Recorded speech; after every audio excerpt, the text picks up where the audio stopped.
เมืองศรีลังกาจางเป็นเมืองผีปุ่นตา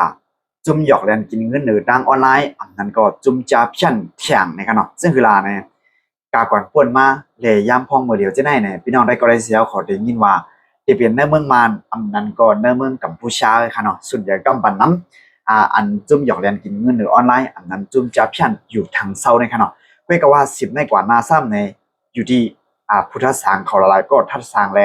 อยู่ในข้องข่าวเทียนอย่างรายงานเลยค่ะนะเดลีเข้าใจได้ว่าขนมข่าวคนนี้มีเจ้าหือเปลี่ยนเจ้าหือในวันวันในเขาขามาหัดถอนเงินกว่าจำกันในวันวันในก็ถึงมาวันที่14 6เดือนปี2026ค่ะเนาะรายงานข้องข่าว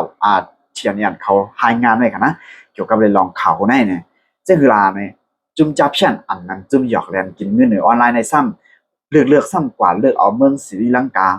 เปลี่ยนปุนตาตีอยู่ทางเศร้าปุนตาตีอยู่มาเขาหลาบ่ได้จึงเนี่ยว่าตีมันก็อยู่มาคือเงามึงสิลังกาในก็ว่าเนี่ยไว้สีมีลองกดทัดเพียวล่างในเมืองกัมพูชาเลยในเมืองมานฮาวเฮียงใน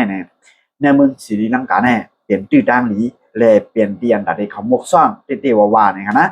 ข้อหมายนึงแน่เนี่ยครับเนาะพีวีซ่าเนี่ยย้อนว่าเมืองศรีลังกาเนี่ยปลายหมางมีเขาตกแห้งเลยเขาปึดพีวีซ่าในแต่ดีกว่าลีกาเอลกาเยี่ยมในเมืองเขาฟรีนั่นขนาดเนาะในหลายเมืองก็เอาฟรีวีซ่าในเสียวเลยเข้ากว่าจุ่มจับยันอันนั้นจุ่มหยอกเล่นกินเงินหรือดังออนไลน์ในก็เอาตื้อดังฟรีวีซ่าในเสียวเลยในเข้ากว่าในเมืองเขาก้วยว่าเขากะเอวซ้ำเนี่ยจื้อมันใกล้ขนาดเนาะเขากะเอวในก้วยก็ว่าในอันเข้ากว่าได้เข้ากว่าเหตุการณ์แต่ที่หยอกเล่นกินเงินหรือออนไลน์กว่าเมียบกว่าซ่อนกว่าอยู่เศร้านั่นขนาดเนาะและไม้สองซ้ำในอินเทอร์เน็ตในเมืองศรีลังกาเนี่ยมันคึกมันเข้มมึงกัมพูชาว่ามึงมันจะในขนาดอินเทอร์เน็ตมังปืนตีมังอองตีแน่ในเชียงมันเต็มแห้งได้เดียวว่าเลยจะสตาร์ลิงจะได้ส่วนใหญ่กับบัดนั้นเพื่อก็ว่าในเมืองศรีลังกาในซ้ำใน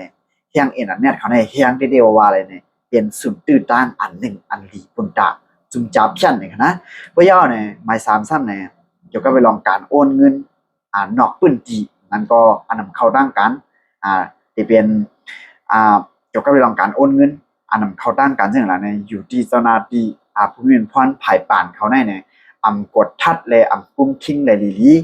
ปื้นตีเงาลายซึ่งหลังไหนเนี่ยมันเปลี่ยนปื้นตีอันดีปุ่นตาจุ่มจับเพี้ยนอันนั้นจุ่มหยอกเล่นกินเงินออนไลน์เนี่ยอันนั้นเด็กก็เปลี่ยนปื้นตีตาอันหนึ่งอันดีตอนตาเขาได้เขาจังได้เลือกในเมืองศรีลังกาในคอหนึ่งเนี่ยนะ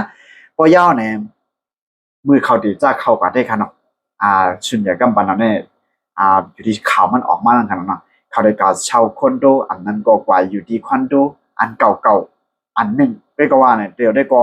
กว่าคอนกับเช่าคอนโดกว่าขาดคอนโดขาดคอนโดเนี่ยกาคันใหญ่กาคันสูงก็มีมาตั้งหนำตั้งหลายเดียวได้ใครว่าจอดตู้ในเมืองศรีลังกาเย้าเพราะว่าเมืองอันใหญ่ๆเวียงอันใหญ่ๆมันนั่นขนาดเนาะก็เย้าเนี่ย